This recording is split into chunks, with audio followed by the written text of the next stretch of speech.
If you're an entrepreneur, you will, no matter what, get people to not like you. They will not like your product. They're not going to like your service. They're not going to like anything about you. And it's okay. Every single time you react to something, you're giving your power away. So it's really not about that comment. It's actually reflecting on that comment of why it's triggering you from your past. Everything that's happened in my life is happening for me, not to me. And I get to reflect and redirect. People don't want to hurt you. They hurt you and attack you, for instance, because they're attacking themselves. And they're so hurt, they want to project their pain on other people so people can feel what they feel.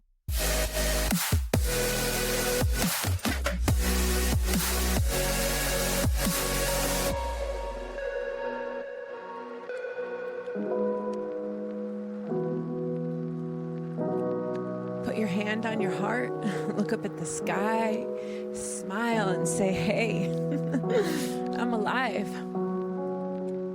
Thanks for being alive with me today. Welcome to another beautiful episode of Be Alive with Kate Manser, made especially special and beautiful today because we have guest with us, Juls Bindi. Juls Bindi and I have some mutual friends in Austin, and I have been dying to have Juls on the show. So I am thrilled that today the day is finally happening. There's so many things that you're going to want to know about Juls. I'll give you sort of a condensed version to start us off. Juls is the patent creator for the Rocket Pack, which is a doggy harness to keep your puppy safe while you're driving. The inventor vibes continue. Juls started an electric bike company, also called Zugo Bike. Juls has been on Shark Tank, and now Juls' main focus is EQ for kids. She is the author of 13 teen children's books that focus on emotional intelligence, and they are just beautifully written, beautifully illustrated. And Juls is here today to share with us her entrepreneurship journey and her personal growth journey. So we're going to be talking about forgiveness. We're going to be talking about love. We're going to be talking about life, death, and everything in between. Welcome to the show, Juls. Oh, wow. Hi. But where's this person you just introduced?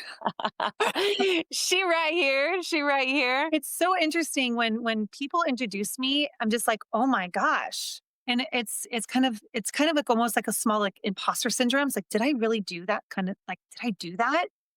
And it makes me feel like it's like, do we have the same time in the day as everyone else? Yeah.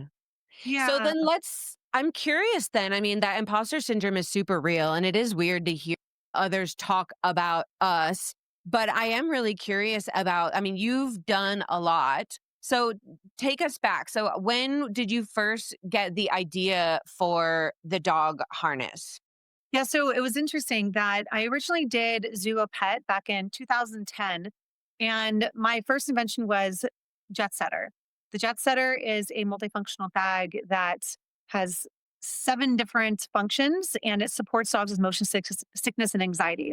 So I started off on that one, and then I launched on Kickstarter, Indiegogo, and then this woman ended up finding me. Her name is Carolyn, and she's actually the patent holder for the Rocketeer Pack. And so I am the one that has the utility patent under my company. So I licensed it off of her. And I was like, oh my God, this thing is absolutely insane. Like, this is the most ridiculous thing I've ever seen. I love it. I want it. And I want to support with redesigning it and bringing it to the market. And she believed my vision and everything that I've done so far. And she licensed it to me. And so I ended up going to different factories around the world. And I literally walk in with a translator. And don't forget, this is before ChatGPT. This is before you can just literally get on, computers and, say, please pull up all the manufacturers that you have over in Asia. And it's like, I really got to do, and I was blessed to do the research myself and then make a list, contact manufacturers and go to them personally with a translator when none of them spoke any English. And me as a white girl, blonde hair, blue eyes from America, you really get to earn respect. You really have to go and drink a lot of tea and be very, I got to learn some Mandarin to make sure that, I could relate to their culture and their language. And so I would earn more respect that way. So that happened, and we launched the Rocketeer Pack. And once I did that, so the manufacturing, so crazy. When I first launched it, I got approached by I got approached by Business Insider and I gave them all my material for the product for the Rocketeer Pack and Jet Setter. They're like, we want to feature you on the Pet Business Insider. And so I didn't think anything of it. I was like 100% sure, let's do this. And then I gave them all my material. They ended up calling me right when they released it. Within, I think it was 10 minutes, we had over 300,000 views. I mean, it was ridiculous. I mean, they're like, Jules, you're going viral. And I went on my website. I saw all the people come like, oh my gosh, like what's happening? Started getting all these orders in, and not just from the US, from all over the world. And let me add, I didn't even have the product in stock yet. So I'm getting orders and I'm literally drop shipping, which ate all of our profit pretty much to start, and started shipping them from all around the world. And then next thing you know it, I was approached by Shark Tank. And then Shark Tank says, what is this thing? This thing is ridiculous. I love it. Let's see if they want to come on Shark Tank. So they approached me. We ended up applying for it. We got on, and the rest is history. And that's what we're known as, actually the funniest episode on ABC Shark Tank that has ever aired. And they constantly are airing us, and we're always going viral at least once a year. What makes that episode so funny?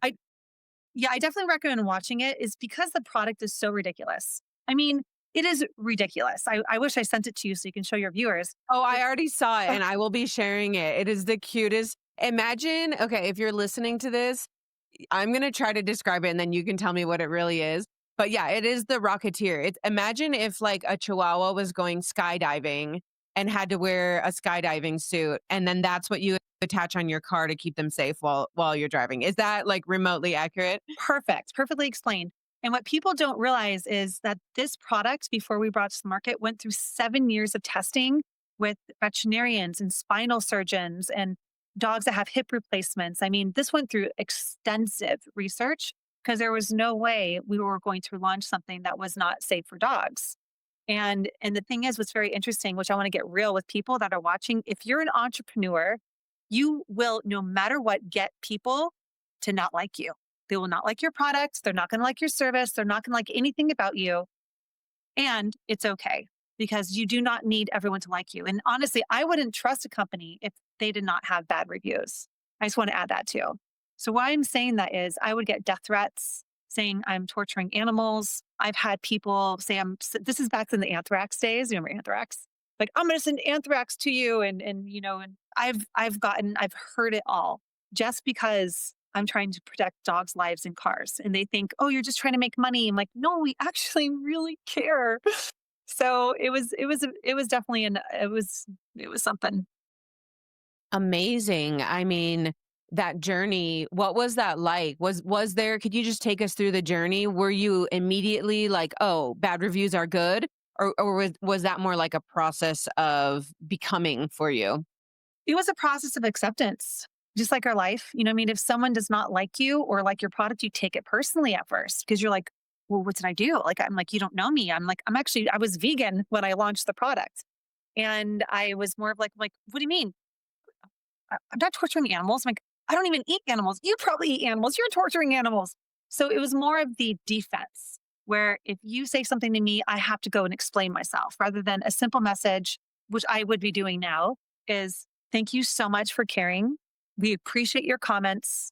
We really hope you can give us a chance one day to see how this may be supportive to your dogs or to your family or to your safety. And it's more of not needing to defend, because when you defend, it's just there's no winning. And just like in relationships, if you have to defend yourself, it's like you're trying to be right. And when two people are trying to be right, you're both wrong. So true. So true. Yeah, the self-righteousness, the defense. It's almost like when we notice that, that's where the work is. And obviously it's becoming clear that, and I know this from my own experience and probably many people listening, is that, the relationships of our lives, whether it's a partner, whether it's a career, whether it's our families, our friends, those are our playing fields for learning the less of our lives, right? And you just gave an amazing example of how getting these death threats and people threatening to send anthrax to your house and saying that you don't care about animals, when obviously that's not the case. It taught you a lot about not taking things personally, What flipped for you? What was do you remember a moment or a mindset shift that helped you go from, "Oh my god, these people wanna kill me. Everything is horrible. I'm guilt," to, "Yeah, bad reviews help me know that I'm on the right track and I'm not gonna be defensive." It's a really good question. I I cannot pinpoint a certain day or something that happened. I think it was just more experiences that's happened over and over and over again, and I'm still alive. It's kind of like then reanalyzing and diving in, saying, why am I giving away my power? And every single time you react to something, you're giving your power away. So it's really not about that comment. It's actually reflecting on that comment of why it's triggering you from your past. Because something happened in your past in order for you to get that feeling of you not being safe. So, where did that feeling of not being safe come from? Those death threats. Well, I, you know, my sister tried killing me when I was 13. You know what I mean? And she lived next to me. She lived in one door over. And my sister now, let me add that she's my best friend. She's amazing. We talk every day. But at that time when I was 13, she was 15, is we weren't the same people that we were. And we were going through our own experience, but living under the same household with two different experiences, same parents, but completely different lives. And again, it's like if you were triggered by something, you get to do a deeper reflection of what you're really being triggered by. Is it your mom? Is it your dad? Is it your sister? Is it your first betrayal of a loved one? I don't know what it is, but that person in front of you is never the one that's triggering you, is from past experiences. So I guess I think that's kind of what supported me in that. I get threatened. I get threatened pretty much almost every day in my business with the e-bike business as well. I just ignore it now. I just ignore it. I've been publicly slut shamed. People don't want to hurt you. They hurt you and attack you, for instance, because they're attacking themselves. And they're so hurt, they want to project their pain on other people so people can feel what they feel. And I think that's more of, I'm showing more empathy now towards people. So if someone writes me and says they're going to sue me, then I just say, I'm so sorry you're having such a difficult time with this. I understand that you feel this way, you feel this way, you feel this way, you feel upset, you feel, abandoned, you feel, this is unfair. And I understand you and I understand. I wish there was more I can do for you. But at this point in this time, we're not able to support you any further. And I'm sincerely apologized. I wish you the best. And if you would like to reach out in the future, we're here to support. And it's about redirecting and showing empathy and sympathy in order to calm people down. Woo! Okay, that is absolutely beautiful.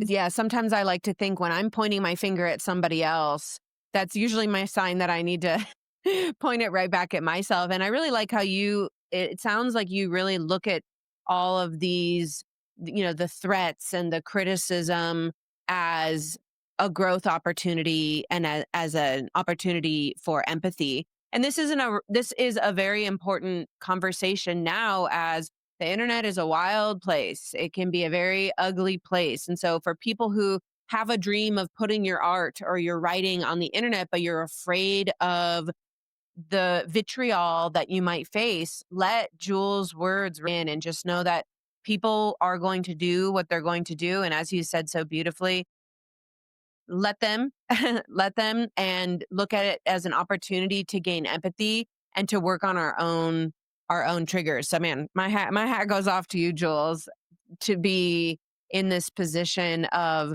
receiving all that vitriol, but to continue to grow towards love. That's what I'm seeing that you've been doing. Thank you, 100%. And I feel everything that's happened in my life is happening for me, not to me. And I get to reflect and redirect. And if someone is upset at me, I also get to not just be like, oh, it's not me, it's the past. Is okay, what did I do to trigger this thing within inside of them? And a reflection of how my response was. So, yes, it also is an inner reflection to the other person, but it's just about how deep do you really want to go in order to be that supportive person to the next person you have the interaction with. You might be able to change your words a little bit. Yeah. So it sounds like entrepreneurship has obviously been a huge personal growth journey for you.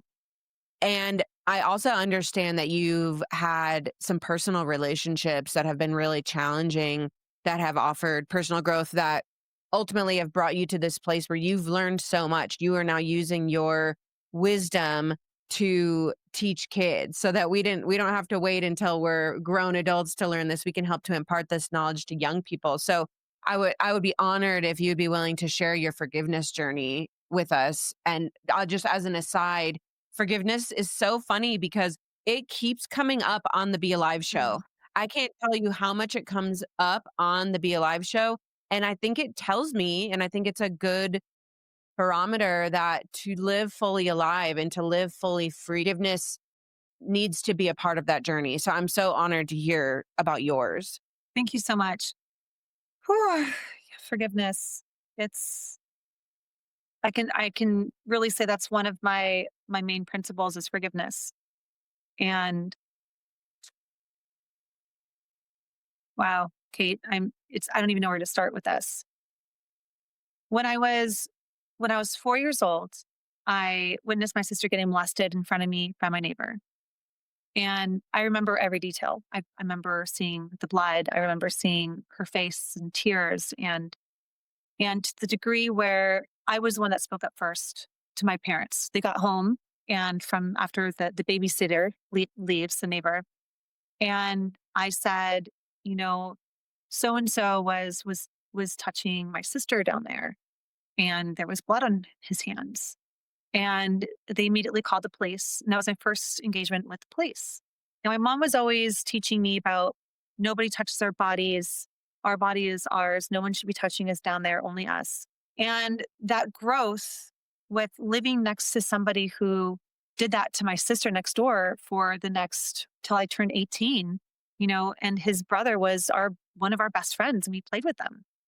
And we got to see him almost every day, and it was more of like the thing that we did not talk about, the thing that we did not speak about. It was there.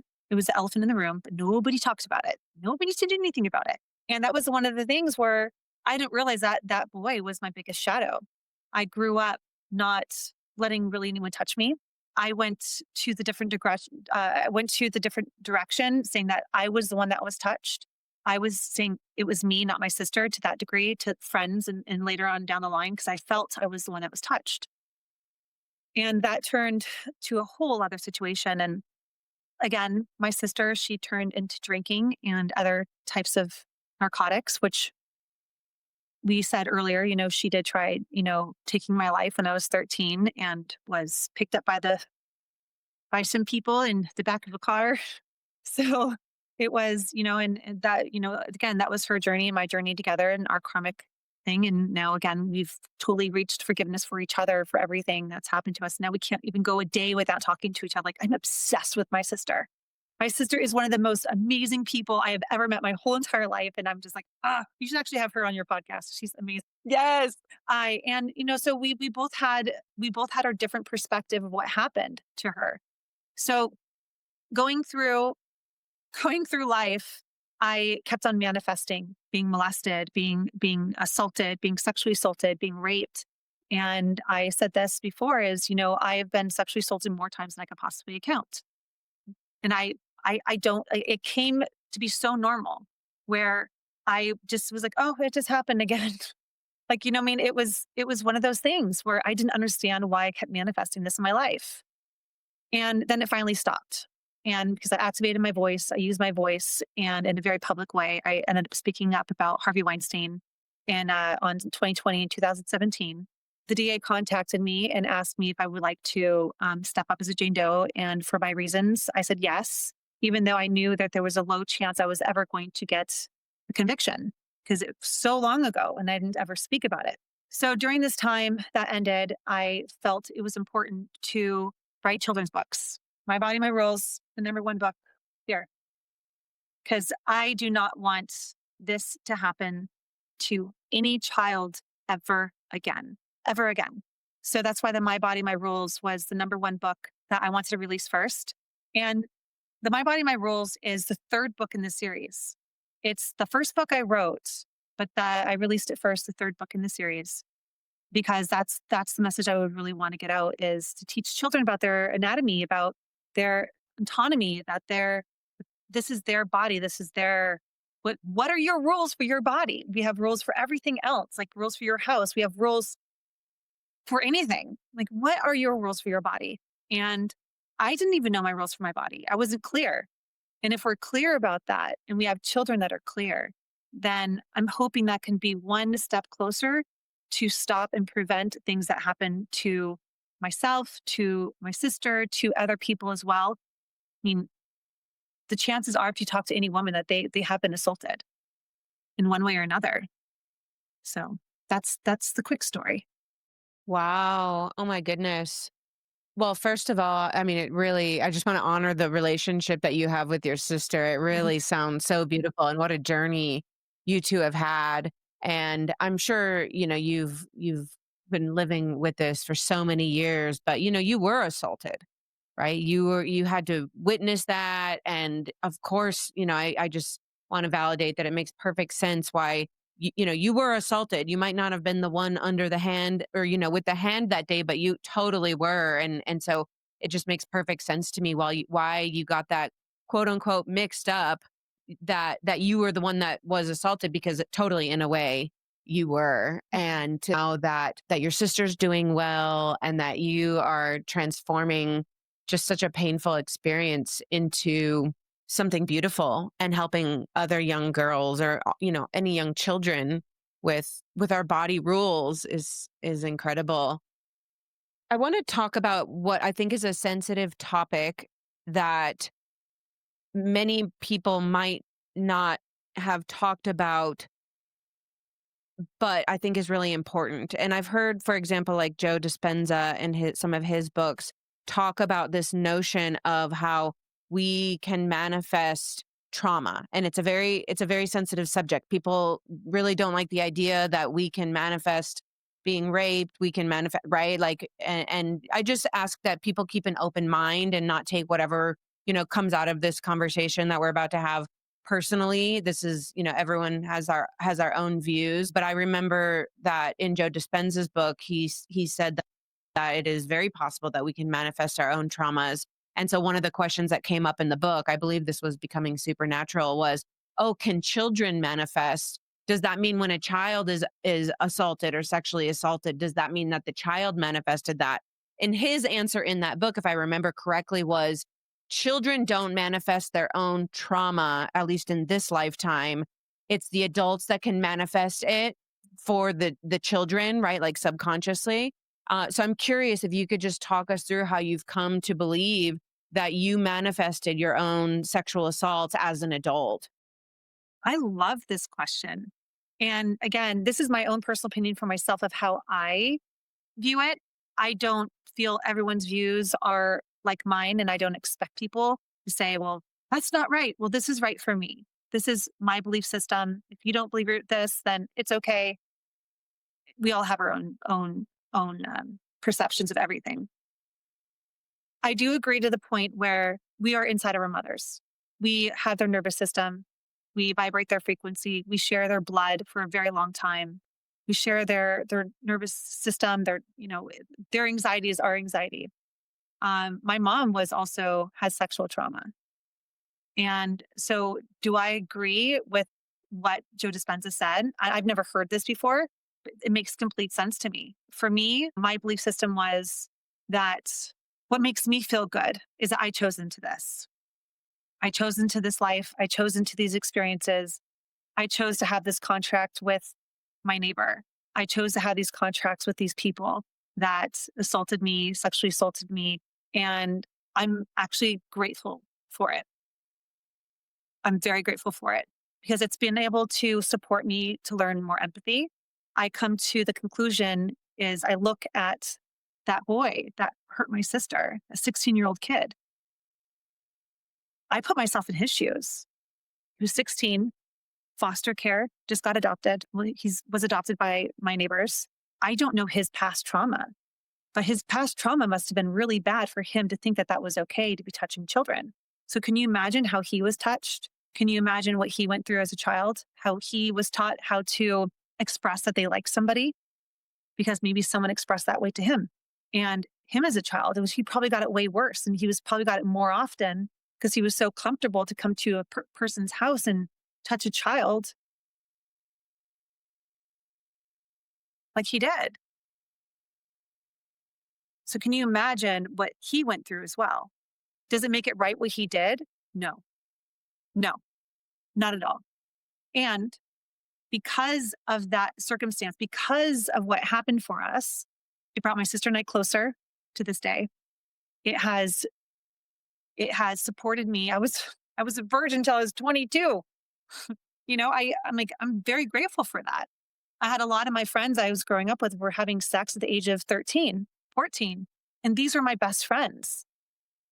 They would literally be having sex, and they've had one of this was one girl I was close friends with that lived with us.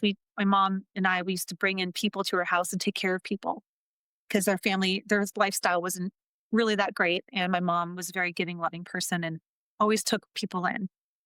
And she probably had way over like 5 abortions before she was 18. And this was my pack. This was my friends that I grew up with. Like she was like a sister.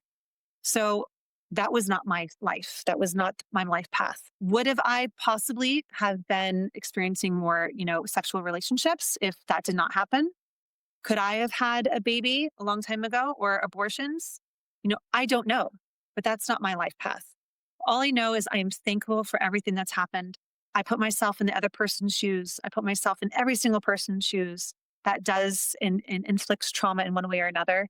And because that's the only way that some people can keep their sanity and keep moving on day by day is to having empathy and forgiveness towards other people, because or else you're going to be stuck in a whirlwind of trauma and you're not going to get out of it. And for one thing, for myself personally, I am not going to keep manifesting this in my life. I am breaking this generational trauma. It's no longer going to happen to my daughter. It's no longer going to happen to my sister's daughter. And I pray to God it's no longer going to happen to your children as well. And that's what I'm here to do. That's my life purpose. And that's why I started EQ Kid Books. Mm. Oh my gosh.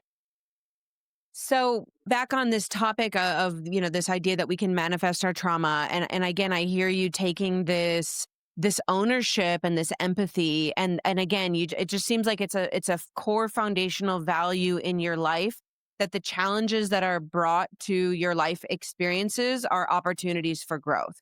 And just like you said, that doesn't make them right. It doesn't make them easier. It just means that you are able to thrive Mhm. in adversity and in challenge, right? And so if you're listening and you're like, and you're like, oh, I see all these people on podcasts and shows who they have this crazy trauma and they're able to thrive, and you're wondering what it is, listen to Jules. I think part of it is, again, this foundational value that any adversity that comes in your life is brought to help you grow, is brought to help you advance, is brought to help you learn how to thrive in challenging situations. And one thing I find interesting about your story is, and your journey as well, right? Like you come from this business background. We talk about you've multiple companies, you've brought a patent to life, you went on Shark Tank, all these amazing things. And now you are using that business knowledge, and you are doing this really beautiful creative endeavor. You're writing books, you're working with children, and that's kind of what I see in comparison to your journey, which is that you have a solid foot in the woo woo, I'll say. Like you got a nice good foot in the woo woo, Jules, which I love. But you also have a foot in reality, which is like, I'm not just going to be manifesting. I'm not just going to be thinking about the energy of it. I'm going to be doing that, and that is very important. But you're also very action oriented, and I think a really beautiful combination for any of us to strive for, which is have those spiritual beliefs, think about our past lives and our families and our patterns, but also have a foot in reality to take action when it's necessary, to put boundaries and rules in place. So talk to me about what you're trying to teach kids in EQ. We just talked about this one particular book, but what is like the overarching mission of this incredible venture? I believe the mission of EQ Kid Books is more of supporting children and adults. a lot of the books that I've written, it's all the parents reflecting. It's not giving the children ideas. It's the parents are there to reflect and allow the children to come up with all the solutions because we're just guides. And the thing is we're guides. So we don't, my experience, I should say, my experience is I don't tell my daughter what to do. I ask her, would you prefer to do this or this? Do you feel this is correct answer or do you feel this is? Or I would say, what do you feel the solution is? And she'll come up with her own responses. And that's the same thing with my books is reflection, is developing empathy. It's also supporting, well, the whole slogan of EQ Kid Books is difficult conversations made easy. And specifically with divorce, the first book of the series is called Welcome to Harmony Hills. It's about a child who is sad that the father is no longer in with the mom. It doesn't say the father passed away. It doesn't say that they got divorced. It just says that she's sad that the mom and the dad are no longer doing things together. But if the child who's reading it, if their father passed away, that's what the interpretation is going to be for them. If they got divorced and she's moving to a different location, having new experiences, meeting new friends, that's what the conversations are going to be producing for the child and the person reading the book. So it's basically supporting parents and children to reflect big conversations and bring up topics that it's very difficult for parents to mention sometimes. And that's kind of like the purpose is like manifest the best day ever, is changing your mindset and switching it to a positive one, but still allowing the child to feel victim, still allowing them to have the big feelings, but then saying when you're ready to change your day and to make it the best day ever, and to shake it off, let me know because we are going to have the best day ever. And it's just a mind shift change for both adults and children. I hope that answers your question. Yes. Oh my gosh. I'm so hooked on this best day ever idea of like, yeah, be sad, be the victim, but when you're ready, you're in control of your mindset. Yeah, I had no idea that when these lessons that you're teaching kids, I just um yeah, I didn't know any of this. It took me till I was like 30 to learn my body rules Yeah. and took me of course I'm still learning all, about mindset and to learn this and in such a fun and whimsical way through your books. I just feel like everybody, adults and kids alike, like you said, need these in their hands. What was becoming a mom like for you? I mean, that must have been such a crazy experience. I mean, it's brought you this whole change. Did you start writing the books after your daughter was born? Well, my daughter is 6, and I love your questions because it just funnels right into all my past amazing traumas. It's incredible. Thank We you. going deep, Thank y'all. We you. going deep. Yes. Well, I did not think I was going to be a children's author. I did not think I was going to start a publishing company. I was just the co-founder of Zugo Bike and the founder of Zugo Pet. And I was a wife, I was a mom, and I was good with that. But the world had other plans for me. And when you have a purpose and you're not following it, the world will rock your world and change it and flip it and say, no, this is not it. Wake up. And I'm like, whew, I got woken up. And it happened when my ex husband and I decided to get divorced. We chose to get divorced. And when he moved out, I was served with divorce papers. And my work email with my Zugo bike was shut off. I was completely kicked out of the company I was running and operating with him since 2017. And my whole life just crashed. I was like, oh my God, I'm getting kicked out of the company. I don't know what's going on. I was cut off of everything, the email, everything was shut off. And I had a huge ego death. I had over $500,000 invested in the company, my own personal money. And I was like, what am I going to do? What am I going to do? I had zero clue. And I woke up one day, my mom flew out from Colorado because she was like, Jules is normally unshakable and she's shaken. Like, I am coming. I'm coming. Mama bear is coming. She came out and I just woke up one day, literally, I think it was like at 4 o'clock in the morning. And I was like, I'm going to write children's books. I'm going to write children's books. And at this time, I was doing a lot of EQ, emotional intelligence workshops. I was coaching EQ. And so I had the right tools in my pocket in order to support with this transition that was happening in my life with the alchemy. Everything was alchemizing, fire everywhere. And next thing you know it, my ex-husband bankrupted our company without even notifying and telling me. So now the company was gone, Zugo Bike was gone, and I was like, I'm going to start writing children's books. And I don't know what they're going to be about. And I just trusted the process. TTP, trust the process. And then I started writing. I asked, what is the number one thing that I want to leave my daughter? And it was the My Body, My Rules. And that was the first book I wrote. I wrote it. I didn't understand it. I did it and I just built characters. And I was like, let's build do another one. Then I did Manifest the Best Day Ever, this one right here. This is the fourth book in the series. So that's not going to be released for a long time. And then I was like, why are the animal people? I don't understand. God, tell me, like, universe, Gaia, like, source. Why are they like this? And then I ended up writing Dracula Finds a Home. It's about anti bullying. And then I wrote the other one, Welcome to Harmony Hills. That's book number one. And I finally realized why they are here.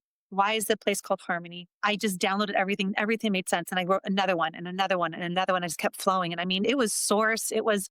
I am not a writer. I'm dyslexic. I never thought I was going to be a writer. And here I am writing not only books, but activity books to go along with everything. And so when I was in this process, I ended up meeting a dear friend of mine who at Burning Man, and he explained to me, he's like, yeah, I'm learning how to buy companies out of bankruptcy. I was like, oh, interesting. My company just went bankrupt. Tell me more. And the universe kept giving me more signs. And they said basically, skipping a little bit forward, is I had 5 days to place an offer in for Zugo Bike. So I ended up doing a fundraise for a lot of money. And I ended up placing an offer. And long story short, because it's really long, I know you told me not to say that, but long story short, I ended up going to court and I was in a bidding war against two people without saying any names. I ended up being the highest bidder and relaunched the brand Zugo Bike. I have relaunched the whole brand about 10 months ago and have been supporting all my customers and going through the whole process. I love you. Please forgive me. I'm sorry. Thank you. And we've been doing a very slow ramp because I want to make sure that everyone was taken care of because nobody was notified that the company was closing. Nobody, not even our customers. So we just basically poof, vanished and disappeared.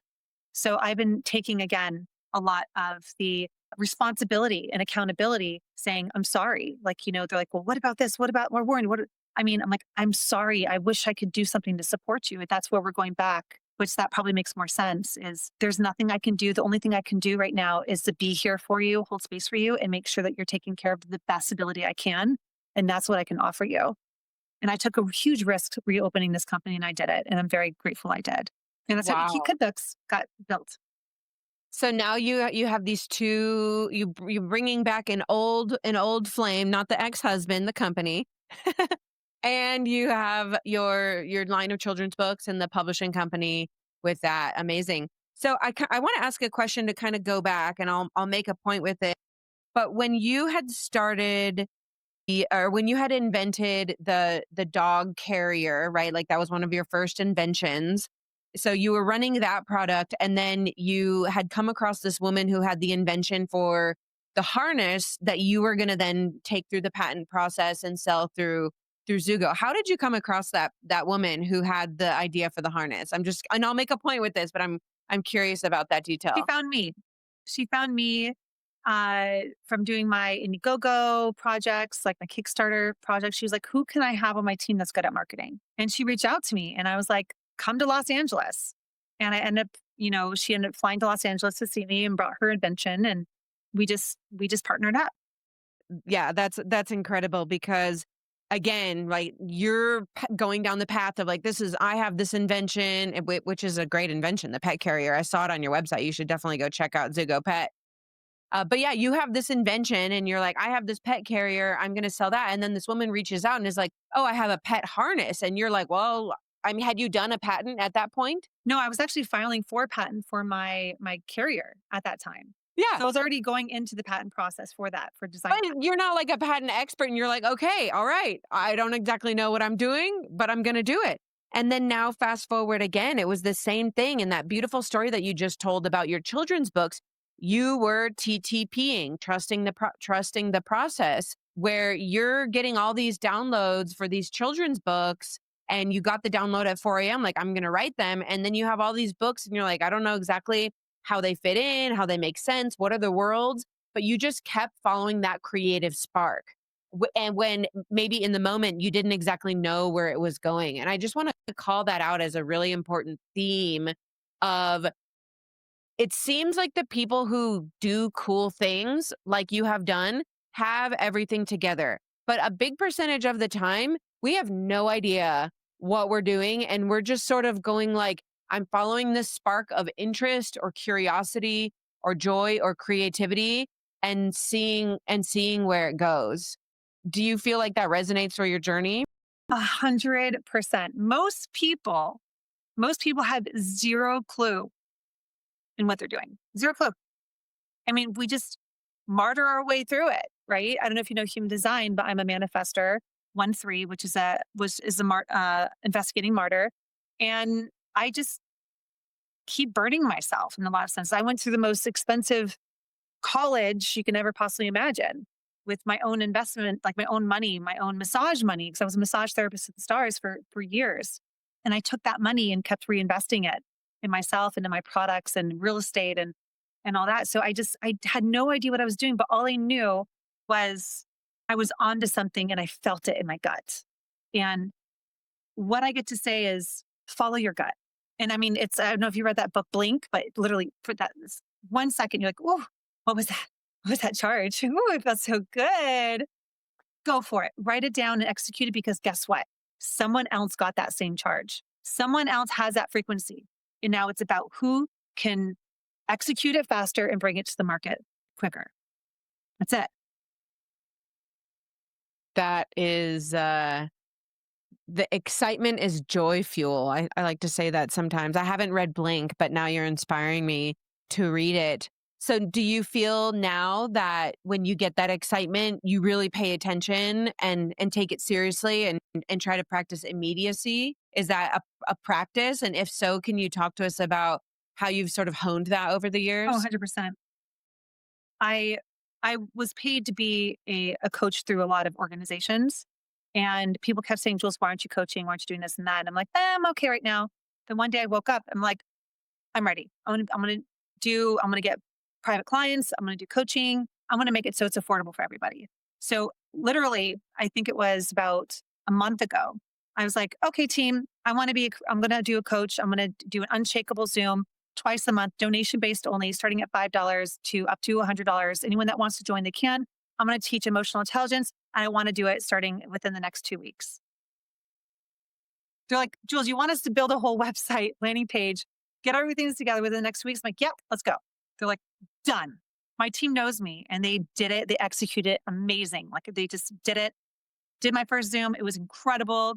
And people loved it. They signed up again for the next one. Getting personal. Now I have private clients that I'm coaching as well. And I named it Unshakable. I'm giving people the tools that can support them to where they don't need somebody next to them by their side at all times. Because once you become unshakable, you finally get your power back. And again, I say finally get it back is because we feel, or I should say, let me say, I felt I kept getting my power stripped away from me, but it was a choice. And now I'm choosing into holding my power. And we've spoken to that earlier. And I wanted people to feel how I feel with everything, with every circumstance. Like, I mean, literally just today, I ran into my ex-husband and I looked at him and it was at my daughter's school. She had this cute little cowgirl dance off. And with all sincerity, I looked at him and I said, I am so sorry. Like, I'm so sorry. And I started crying. This just happened this morning. I am so sorry for whatever I did to, to, to get us to where we are today.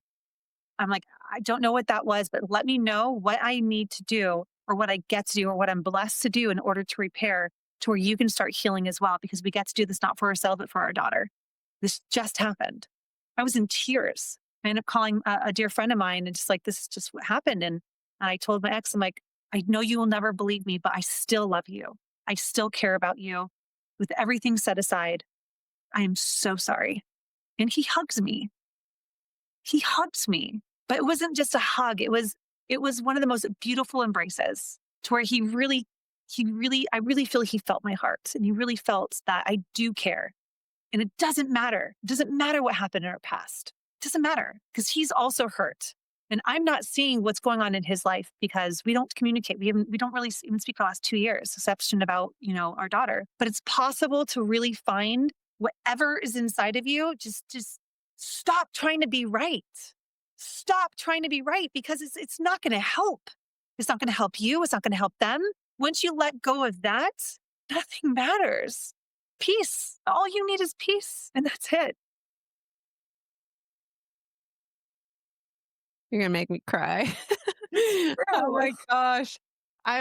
You're taking us to church right now, Jules. That was just such a powerful story. And I wrote down holding on to hardness. And I just feel like it's only doing a disservice to and you just demonstrated such profound humility today. Like, do you feel like your ex-husband wronged you? Yeah. I mean, he cut you out of the company, he bankrupted the company. I'm sure that's just the tip of the iceberg, right? Like you were wronged, period. That can be true. And it can also be true that you are choosing forgiveness and humility and peace over righteousness. And it takes so much to do that. And that's why you are a teacher for companies, for individuals, for children through your books to teach emotional intelligence, because that is one of the most difficult lessons to learn in emotional intelligence is that it's our own hardness often in self-righteousness that is standing in the way of our peace, our freedom, and our true aliveness. Thank you for sharing that beautiful story. It's how wild that it happened just this morning so that you could share it on the show today. This morning, and if he's watching this, like, just everything's meant to be. Whatever happened, whatever's happening, it's meant to be, and it's going to be. So we can look. We can't look at the whole frame, right? Because we're in the picture, but it's like there's a reasoning behind this, which is hasn't been revealed, and it's okay. I'm here for the show. I'm not here to skip to the end. I'm here for the show. Like I just want to. It's a comedy. It's a drama. It's an adventure. Like I mean, I've got it all. Like I'm just like woo, just unlimited popcorn. I'm at Costco buying the popcorn. That's me at the checkout. You want a lifetime of popcorn. You don't want any point anyone's getting up to go to the bathroom. Like we're keeping it interesting, we're keeping it real, and like we're going full on with this movie. Yeah, and I'm really enjoying it. I'm enjoying all of it. I mean, once you hit that breakdown, just be so grateful that you're having a breakdown because right around the corner is a breakthrough that's going to get you to the next step and next level of your life. It may not look that way. I mean, it may not look that it's sometimes never gonna look that way. And I had this saying, every single bump in the road is going to launch you higher into the sky. So just know that the bump is there just to get you a little bit closer to where you get to be. And Yeah. Another theme that I want to comment on in your life that I'm seeing is this refusal to be niched. This refusal to say, "Oh, just a entrepreneur or I just do massage or I'm just a writer or I'm just a coach." You're like, "I can do many things at once." And I think a lot of people suffer from they think entrepreneurs like they picture the CEO role and they have this single focus of like I'm doing this company is my baby and that's everything that I do.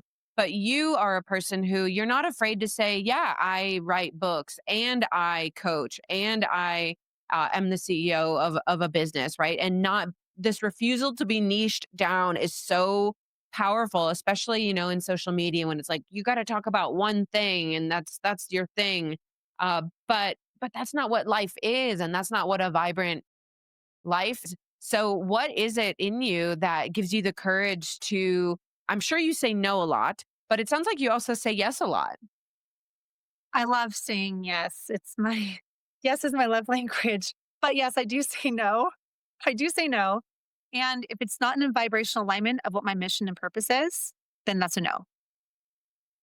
And for me, right now, my mission and my purpose is an awakening, is emotional intelligence, is EQ, is connecting back to nature, it's connecting back to source, God, Gaia, whatever you want to call her, him, they. Want to use the pronouns for God. Yeah, Exactly. I don't see myself fitting in any category. And a lot of people can say that's a weakness. People can say, you're not focusing.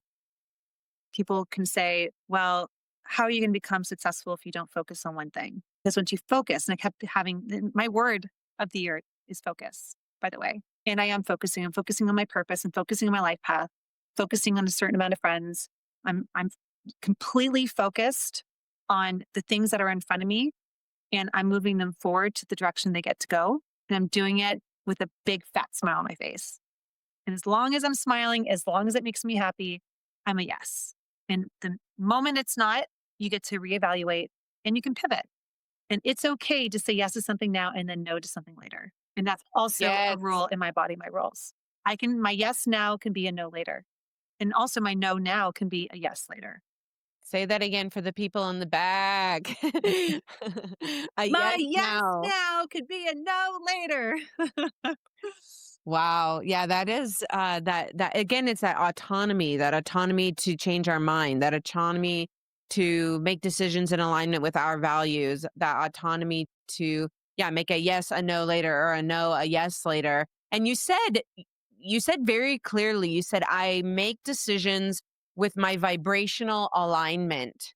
And you said if it doesn't feel good, then you say no. If it does feel good, that I say yes. And I think that harkens back to what we were just talking about a minute ago, which is this noticing where there's the hardness or the tension or the righteousness or that aversion in the body and using that as data.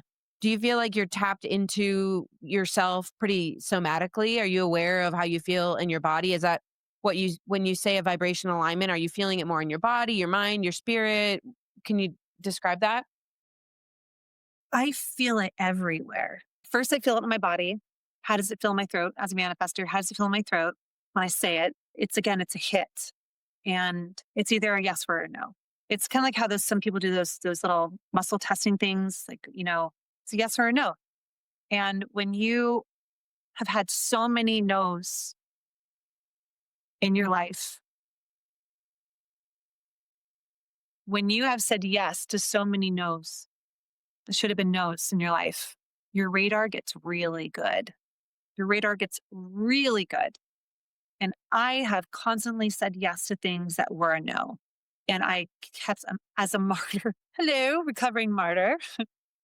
I really feel into what that felt like and what happened. And you get to analyze things from your past in order to learn for your future and your present. Hence why we study history. Why do we have history class? It's specifically to not repeat our mistakes, which, of course, obviously, we always repeat our mistakes in the government and you can see everything. But specifically for yourself, what I feel is I try to stay out of my mind because your mind is specifically programmed for survival. It's not, there's no heart up here. There's no heart. So the way I feel, and I'm just speaking freely right now, Kate. So once I go into my mind, then I start getting analytical and not coming from the heart. I'm thinking like, oh, is it like the money? Da, da, da, da. Like what's, like, then stop. What was my first instinct? React, wait, pause, wait, respond, react. So I just follow that. And it's done me really well for the past like 4 years. So then if you're not in the mind, do you find then that you're more in that throat and that heart area? In your chakras. And if you Mhm. don't feel it in a certain area, maybe that you have a disalignment somewhere in your body. Because obviously, there's people that do singing, frequency tuning for the chakras, and you do a certain tune or the certain tone for each chakra. And it's interesting how you can align your body and open it up because if you feel a blockage somewhere. So I don't know what that looks like. I don't specialize in that. But our bodies, if you're not feeling something in your body, it's blocked because you probably don't trust that response mechanism in your body. What I say is how can you trust anybody if you don't trust yourself? We have lied to ourselves so many times, lied to ourselves about going to the gym, lied to ourselves about taking supplements, lied to ourselves about following through with something. If you're lying to yourself, how can you trust anyone else that they're going to be truthful to you? It's not possible. So why people do not listen to themselves, why does people not listen to their intuition is because they don't trust themselves. So they bypass. They bypass what they're really feeling in order to execute something. Whatever might feel like a yes is possibly a no because they don't know. I don't know if I'm explaining this properly, but all I know is it's possible to start trusting yourself again. And once you start trusting yourself again, your intuition will take course. And from my experience, is I have made better decisions in my life when I start trusting myself again. Oh, totally. My intuition knows what's up. My head is a dangerous place. Yeah. We were just talking also about that concept of blink and when something happens, practicing immediacy. And I feel like oftentimes our gut is that immediate. And for you, it's in your throat. It's funny. I'm a manifesting generator. So I feel everything here in my sacral area, like everything, like that's like my powerhouse of my barometer, my gut check. But that's where it is a lot of times we get that still small voice. We get that ping from our heart or our gut, but we bypass it, like you said, and we start over analyzing, overthinking, and then we end up not taking action or at worst making a decision that's totally out of alignment with our true values and heart because we're trying to please external circumstances or external parties because the mind, that dangerous forest of the mind. Like with relationships, when you meet a new partner, it's like you bypass all the red flags. He likes me. It feels good. Maybe taking out to dinner. It feels so good. It feels good to be like, oh, he tells me I'm pretty. But there's things that are missing that are not in alignment to what you feel and kind of like shove that to the side. But you were wrong so many times about the other things, and then you just go for it, and you're like, oh, it's too late. Yeah. Yeah, so keeping that grounded energy in alignment with the values. It is nice to be taken out to dinner and told we're pretty though. Isn't it? I'll take you out to dinner and I'll tell you you're pretty. Oh, who's buying the flowers? How about we both buy each other flowers? Yes, okay, I Flower swap. love that. Please, please. Man, this has just been such a pleasure to have you on the show today. I've learned so much. I mean, you really bring a very special energy. And so if you want more Jules, it sounds like we can join your Unshakeable Zoom group. Is that right? Yes, it's the first Thursday and third Thursday of each month. It's actually on my EQ Kid Books website as well. So www.eqkidbooks.com. And it says Unshakable on the top. And it's, by the way, it's a donation only. So it's $5 to up to $100. You can do more if you like. And it also goes all to a 501(c)(3). So anything that you donate, it's 100% tax write off. And which of your EQ Kid books are available for purchase today? Today, the one that's for purchase is the My Body, My Rules. And I am also going to be releasing the My Body, My Rules activity and coloring book, which is a beautiful book. And it teaches you about energy bubbles and teaches your kids about what's safe and what's not safe and to learn what your rules are for your body. So go to eqkids.com. EQ Kid Books. eqkidbooks.com. Thank you so much for sharing your wisdom with us today, for being unshakable and helping us to become unshakable, for teaching children about emotional intelligence and the rules for our body. And yeah, make it an awesome day. That's an amazing way to end it. Let's make it an awesome day, which you've helped us do Let's today. make it the Do you have best any day ever. the best day ever. Do you have any closing words for us before we take it out? I'm so grateful to be here. Thank you so much for having me here. And I'm really hoping that whoever's listening just know that forgiveness is possible. Don't give up on it. Don't give up on yourself. Forgive yourself most importantly. And if you need anything, I'm here. I'm here for it. Jules is here for you. Thank you. Thank you. Thank you. Thank you for listening to this episode of Be Alive with Kate Manser. And thank you for listening to any episode of Be Alive with Kate Manser that you have ever listened to. It seriously means so much to me. You guys, we are coming up on 1 year of this show. What? Yes, and I am not going anywhere. In fact, I am doubling down. I have the most epic and beautiful, exciting season 2, year 2 planned for you.